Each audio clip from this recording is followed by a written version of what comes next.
Era pionir. Video game tidak langsung lahir sebagai industri hiburan besar. Awalnya, game muncul dari lingkungan laboratorium dan universitas. Salah satu contoh awal yang sering disebut adalah Tennis for Two. Dibuat pada tahun 1958 oleh William Higginbotham di Brookhaven National Laboratory. Game ini memakai layar osiloskop dan menampilkan permainan tenis sederhana.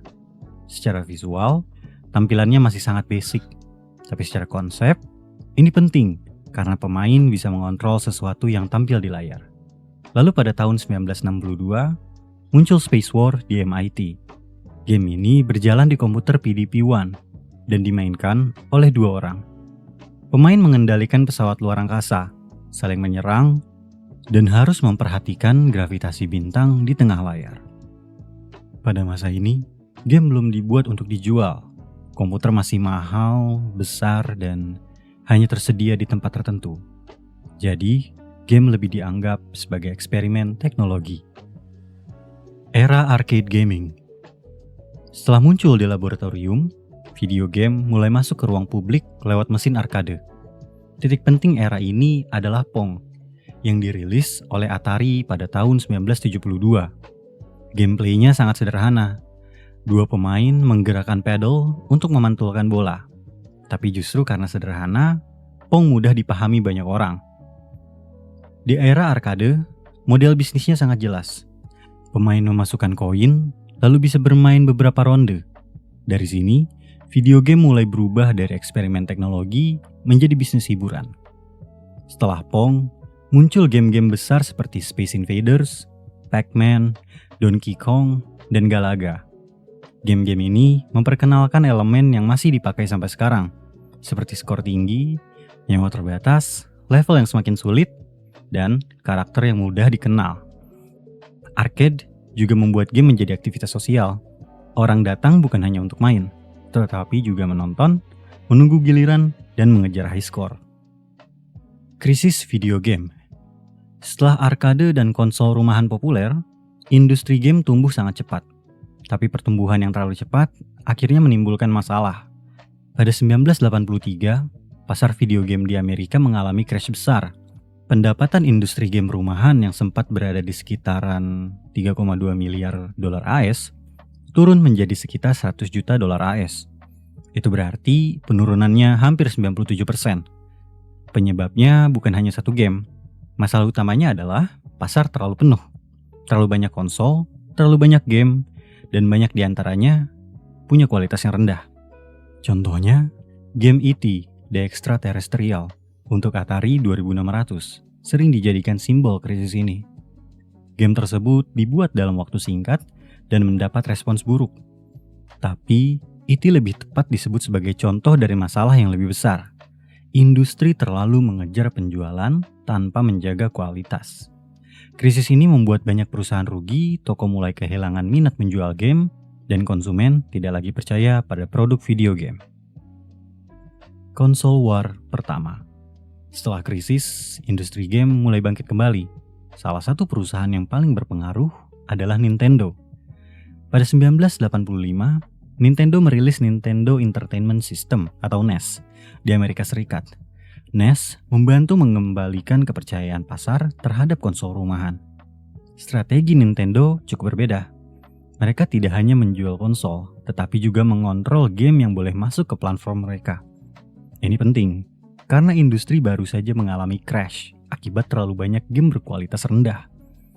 Di era NES, muncul game-game besar seperti Super Mario Bros., The Legend of Zelda, Metroid, dan Mega Man. Game mulai punya karakter kuat, dunia yang khas, musik yang mudah diingat, dan identitas yang jelas. Setelah Nintendo kuat, Sega datang sebagai pesaing besar lewat Sega Genesis atau Mega Drive. Sega membawa citra yang lebih cepat, lebih agresif, dan lebih anak muda. Maskot utamanya adalah Sonic the Hedgehog, yang menjadi rival langsung Mario. Disinilah konsol war mulai terasa. Nintendo punya Mario, Sega punya Sonic.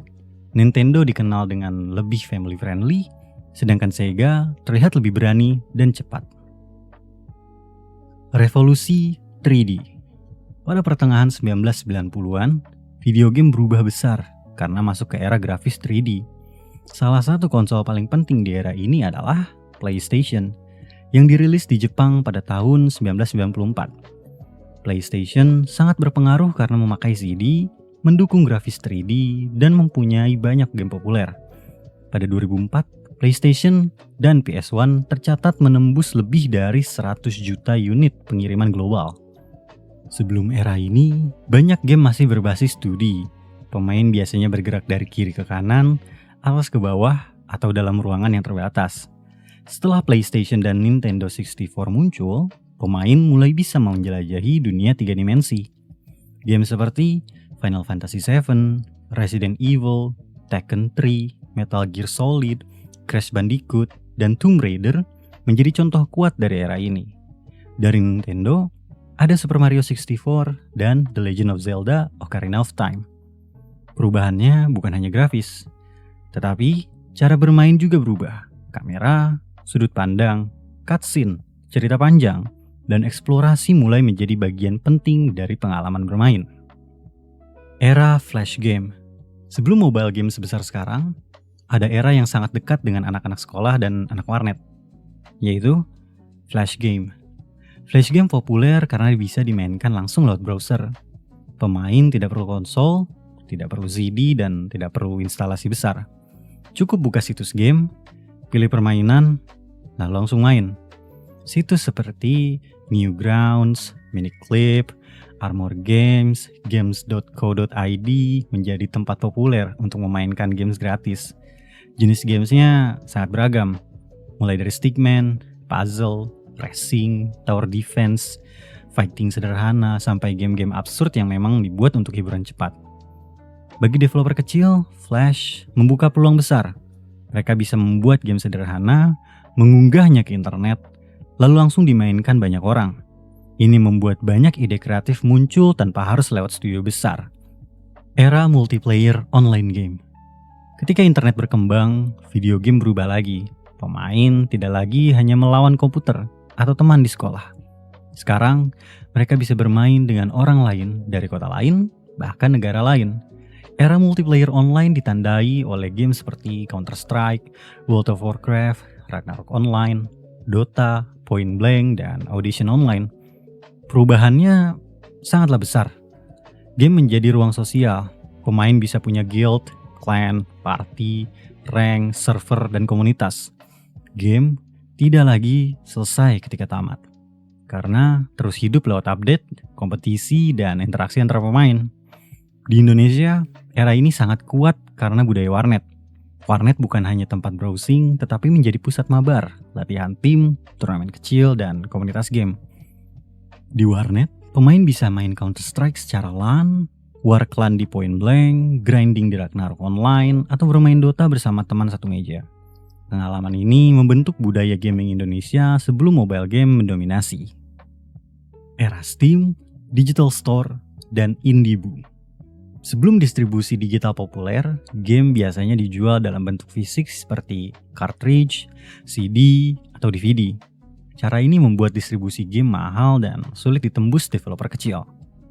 Steam sebenarnya sudah diluncurkan Valve pada 2003. Tetapi pengaruh besarnya terasa semakin kuat pada periode 2008 sampai 2015. Steam membuat pemain bisa membeli, mengunduh, memperbarui, dan menyimpan game dalam satu akun digital. Perubahan ini sangat besar untuk game PC. Pemain tidak harus pergi ke toko fisik. Developer juga tidak selalu membutuhkan publisher besar untuk menjual game.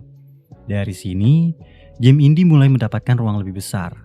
Game seperti Minecraft, Braid, Limbo, Undertale, dan kemudian Hollow Knight menunjukkan bahwa game dari tim kecil bisa sukses secara global. Era mobile game. Era mobile game tidak langsung dimulai dari smartphone. Sebelum Android dan iPhone populer, game mobile sudah lebih dulu dikenal lewat feature phone. Salah satu game paling ikonik adalah Snake yang hadir di Nokia 6110 pada 1997. Gameplaynya sederhana. Pemain menggerakkan ular, mengambil makanan, lalu tumbuh ular semakin panjang. Tetapi, karena simple dan bisa dimainkan kapan saja, Snake menjadi salah satu game mobile paling dikenal di dunia. Selain Snake, banyak pemain juga mengenal game seperti Bounce, Space Impact, dan game bawaan HP lainnya. Di Indonesia, ini sangat dekat dengan era Nokia, Sony Ericsson, Motorola, dan Samsung jadul. Setelah itu, masuk era Java Game. HP mulai bisa menjalankan game yang diunduh atau dikirim lewat Bluetooth, infrared, memory card, atau browser WAP. Di era ini, nama Gameloft sangat populer lewat game seperti Asphalt, Real Football, Prince of Persia, Assassin's Creed Mobile, dan Gangster. Bagi banyak orang Indonesia, Java Game penting karena tidak semua orang punya PlayStation, PC, atau akses ke warnet setiap hari. Tapi HP mulai semakin banyak dimiliki sehingga game jadi lebih mudah dijangkau.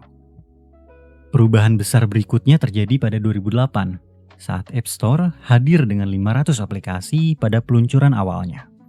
Setelah Android ikut berkembang, smartphone membuat game mobile masuk fase baru. Dari sini muncul game seperti Angry Bird, Clash of Clans, Candy Crush, Mobile Legends, Free Fire, PUBG Mobile, Roblox, dan Genshin Impact. Era e-sport. E-sport tidak langsung sebesar sekarang. Awalnya, kompetisi game dimulai dari turnamen kecil berbasis arcade. Salah satu titik awal penting adalah Space Invaders Championship pada 1980 yang diikuti lebih dari 10.000 peserta di Amerika Serikat. Dari sini, game mulai dilihat bukan hanya sebagai hiburan, tetapi juga sebagai kompetisi. Masuk ke era 1990-an dan 2000-an, e-sport berkembang lewat PC dan internet. Game seperti Quake, Counter-Strike, StarCraft, Warcraft 3, dan Dota menjadi dasar kompetisi modern. Di Korea Selatan, StarCraft bahkan berkembang besar karena budaya PC Bank, mirip seperti warnet. Pada 2010-an, e-sport masuk fase industri global. Game seperti Dota 2, League of Legends, Counter-Strike, dan Valorant punya turnamen besar. Tim profesional, sponsor, pelatih, analisis, dan jutaan penonton online. Salah satu contoh besarnya adalah The International 2021 untuk Dota 2 dengan prize pool lebih dari 40 juta dolar AS. Di Indonesia, e-sport awalnya tumbuh dari budaya warnet. Game seperti Counter-Strike, Dota, Point Blank, dan Ragnarok Online membentuk komunitas kompetitif lokal. Setelah mobile game berkembang, e-sport Indonesia masuk fase baru. Game seperti Mobile Legends, Free Fire, dan PUBG Mobile membuat kompetisi lebih mudah diakses karena pemain cukup memakai smartphone saja. Mobile Legends menjadi salah satu contoh paling kuat di Indonesia.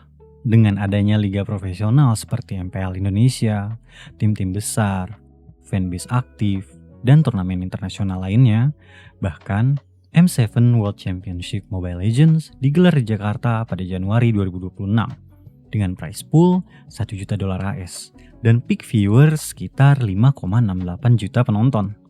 Terima kasih.